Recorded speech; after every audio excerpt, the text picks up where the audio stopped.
Jom ni kita cerita pasal Poco F8 Ultra. Kali ni kita nak cerita pula pasal Poco F8 Pro pula. Chipset flagship dengan sound by Bose. Angsuran pula hanya serendah RAM 129 sebulan. Jom kita review pasal Poco F8 Pro ini.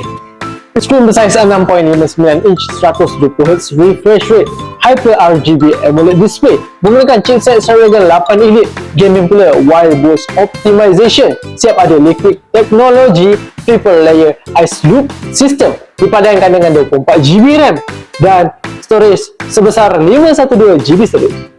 50 megapixel triple camera with OIS, selfie camera 20 megapixel, stereo speaker, sound by Bose, bateri berkapasiti 6210 mAh, support 100 watt hypercharge, water resistant IP68. Para gamer, memang hebat Poco F8 Pro ini. Tak cukup bajet, jangan risau. Kami ada memberikan angsuran RM serendah 129 sebulan. So, korang tunggu apa lagi? Cepat dapatkan di All Gadget. Dan jangan lupa like, follow, and share video ni.